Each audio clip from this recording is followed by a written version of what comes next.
I'm really happy to be here tonight to reveal to you some of the important discoveries that we made in Egypt for the last year, revealing the secrets of the pyramid of Khufu, scanning the mummies of the pharaohs, discovering the Golden City excavation in the valley.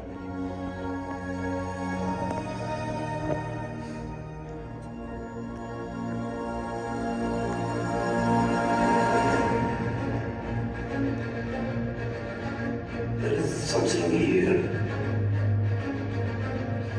This is a part of a vista that belonged to a king. It's like a wall to hide something. It's equipment we just found and it's used in decorations the wall of the tomb.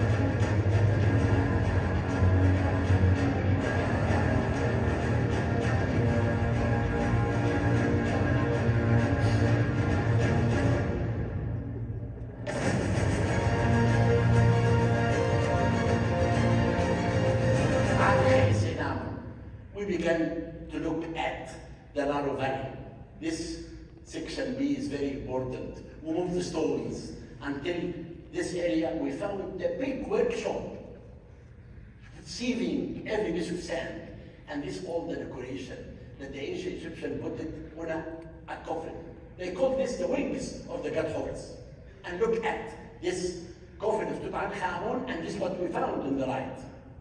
We finished the excavation in May 2018, and we came in September. I found this vessel is foundation deposit number 5. This is something important we discovered. And I found this ring that has the name of Amenhotep III, and beside it a ring of a queen. We found KVT for conservation, and KVU, it's a water tank for the workmen to drink of it water, and was existed to lead the workmen to cut the first descending corridor. And after that, there is another void above the Grand Gallery, 100 feet long. But they never told me the exact location. I told them, go more, work more. For the last 2 years until today, about 2 months ago, they called me and they said, come. There is something behind the main entrance. And they used this technique. And this technique showed a void. They brought a second technique. The void is clear behind the main entrance.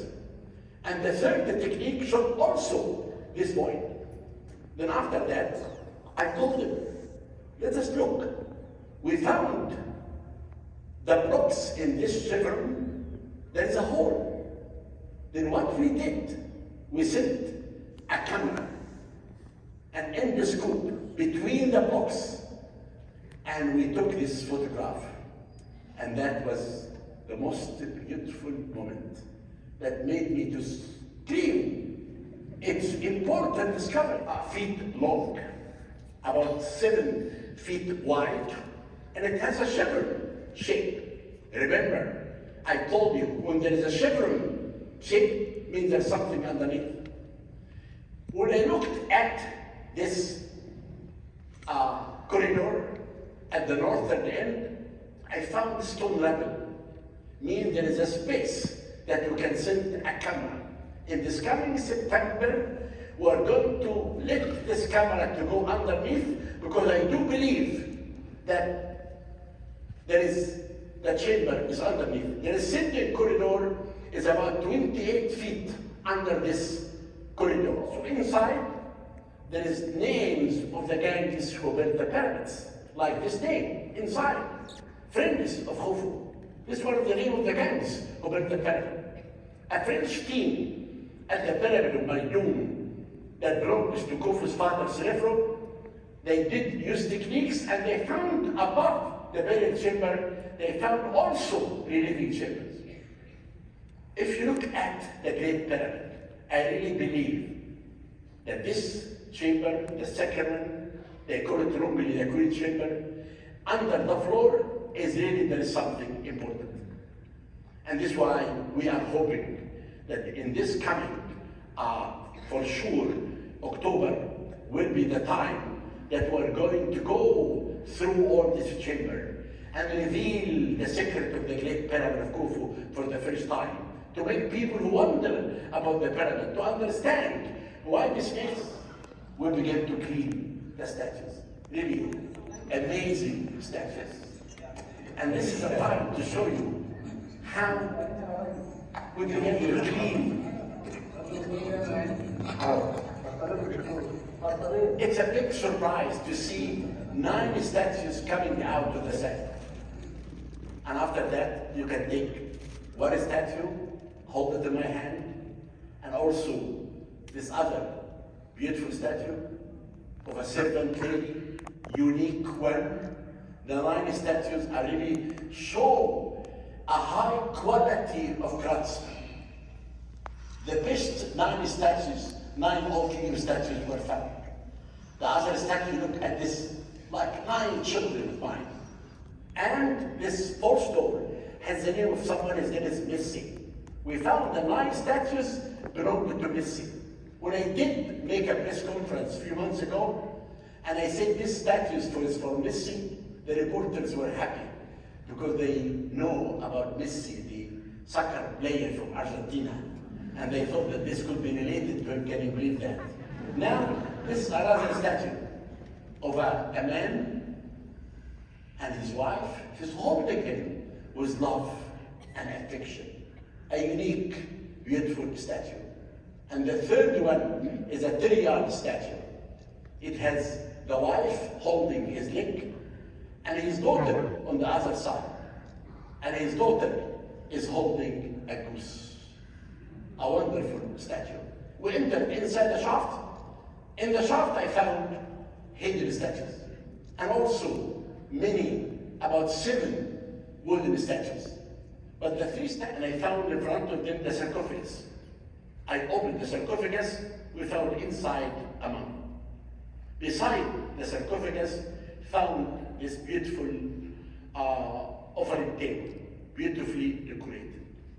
Belongs to the 3 statues. All these statues, you will see it soon when we open the Grand Museum in one room. Opening sarcophagus. Inside, 60 feet under the ground, we found this beautiful sarcophagus. Inside, we found a mummy dated 4,300 years ago. And we X-ray the mummies, all the mummies, it has to be X-rayed like that. And also, this can be shown in the museum a few months ago in a press conference. Now I take you to the Valley of the Kings, the place that I never thought in my life that I would be working. We celebrated last year, November 4th, the discovery of the tomb of Tutankhamun. Because you enter the valley for the first time, what you remember is when Lord Carnarvon asked Howard Carter, what do you see? And he said, wonderful things, wonderful things. Look at Howard Carter. When he stood in Amun, holding the shoulder of Tutankhamun with love and affection.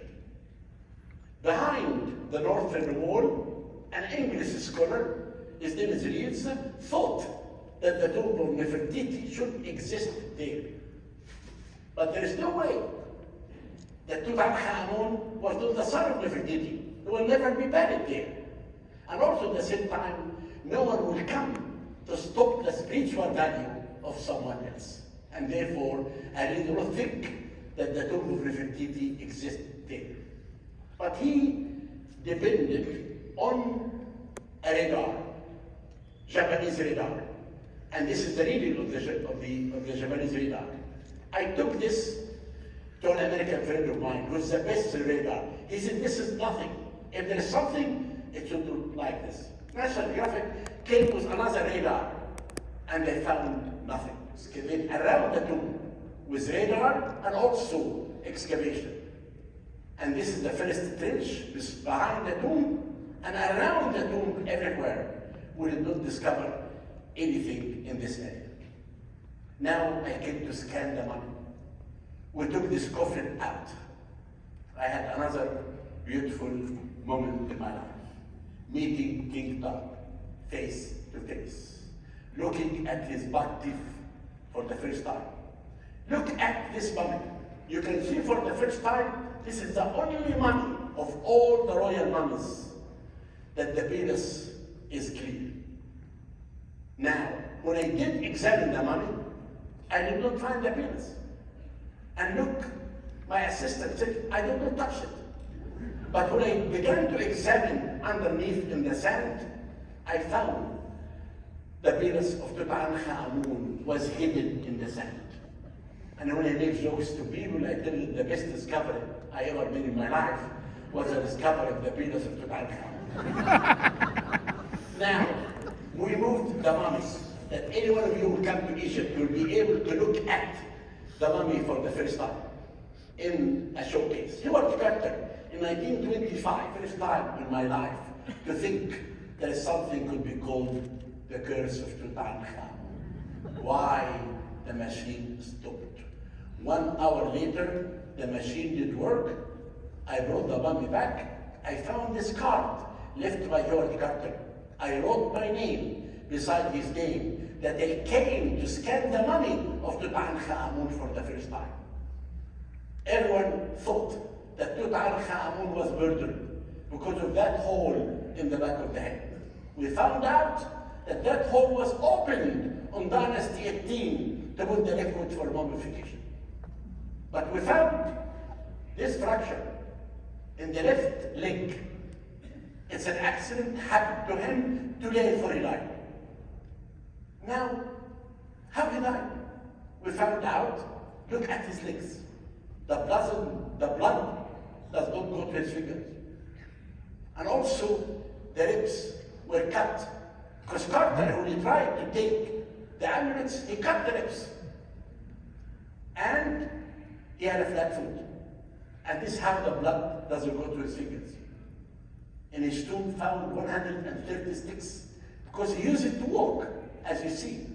Shooting wild animals seated, not standing like every king. And that's why I thought that maybe he was hunting wild animals in the desert for Memphis and he died. Now I'm working in a project with National Geographic.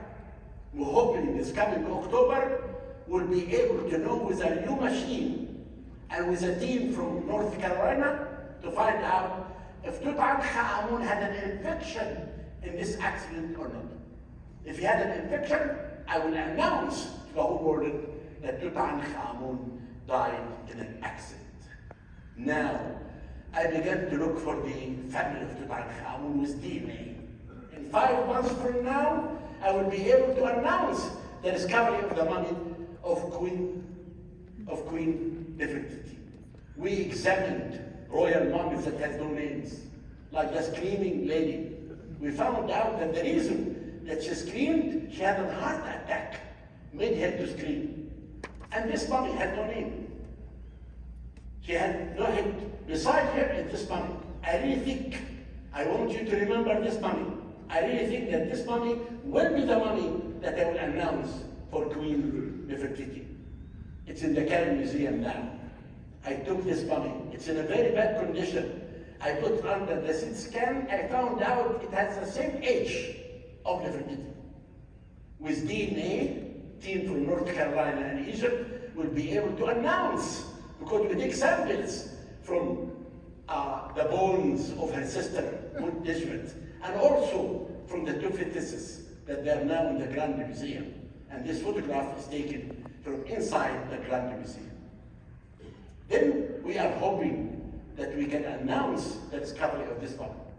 Inside KV-35, look between a mummy of a boy. Never been studied before. I took this boy in a truck, in a box, to Luxor Hospital, in Orman Hospital. Under the CT scan, we found out that this person died in the age of 10. With this team of the DNA, and another team from North Carolina will be able to announce the discovery of the mummy of Nefertiti, the discovery of the mummy of her daughter Archaeologists, and also to identify this boy. I really believe we can, after we discover this mummy, we'll be able to complete the family tree of Tutankhamun with Queen Nefertiti, and Ankh is in Am. I also began to look for the mummy of Queen Hatshepsut, the liver of the queen, and her name is written hieroglyphic. I took this box, I put it under the CT scan. Look, we see the liver, and also one tooth. This is the tooth. We looked at the teeth of all the mummies that I scanned, and we found. Here's why. The tooth in Hatshepsut's box is a molar with one root missing. And in the mummy's mouth, there's a gap for a molar, and one root is still in place. And that is the mummy, found in KV60. And I put it under the CT scan. We found out that Hatshepsut died at the age of 55, and she was obese. She suffered of diabetes, and she died because of cancer. Means no one really murdered her. I began to look at the mummy of Ramses III. Ramses III, there is a harem conspiracy. His secondary wife, Tia, and but I thought how he can be saved. An old man like that. I took the mummy, I put it under the CT scan. I found out someone came from behind with a sharp knife and cut his throat. And they put the children of Horus for healing. And someone came to hit him.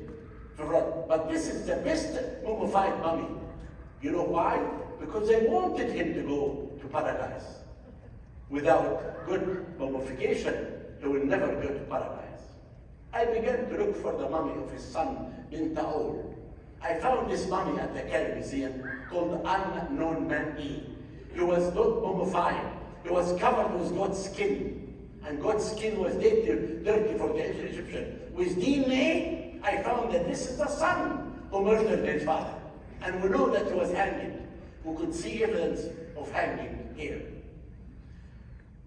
People give you all the evidence today, but the belief of the afterlife for the Egyptian built Egypt.